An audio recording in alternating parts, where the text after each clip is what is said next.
केतनो तोरा कहबौ छौरी तब जाइमी गली में गे।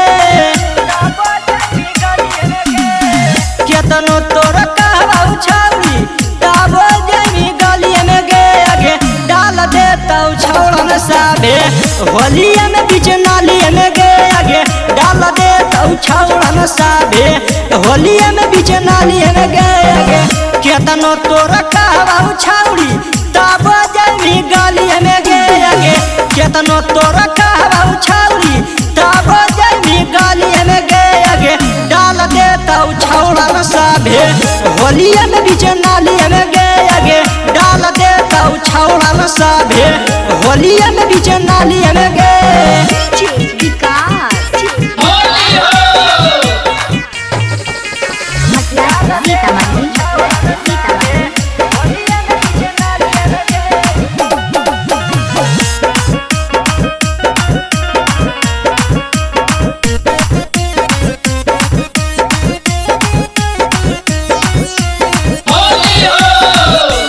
गे छौरी गाँव हसैनी टोला हसैनी बस्ती हसैनी गे।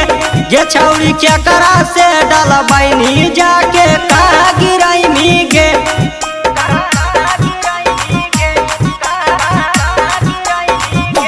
गे छौरी गाँव हसैनी टोला हसैनी शहर हसैनी गे। गे छौरी क्या करा से डलबैनी जाके कहाँ गिरैनी गे। गे केतनो समझाइबौ छौरी तब जाइमी गली में गे।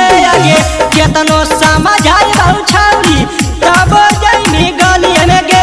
आगे डाल देतौ छौड़न साबे होलिया में बीच नाली में गे। आगे डाल देतौ छौड़न साबे होलिया में बीच नाली में गे।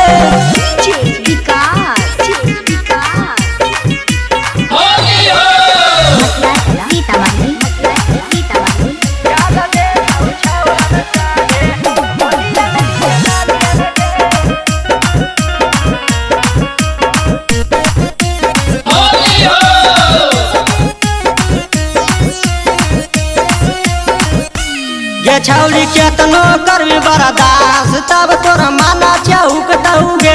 गे छौरी होलिया में दूनू तोर जोवाना अड़कतौ गे।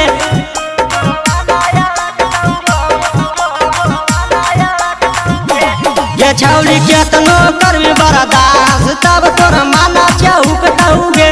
गे छौरी होलिया में दूनू तोर जोवाना अड़कतौ गे।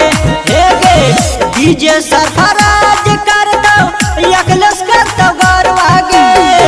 डीजे सरफराज करतौ अखिलेश करतौ हलवा गे। आगे डाल देतौ आहिर के बेटवा होलिया में बीच नाली में गे। आगे डाल देतौ छौड़न साबे होलिया में बीच नाली में गे।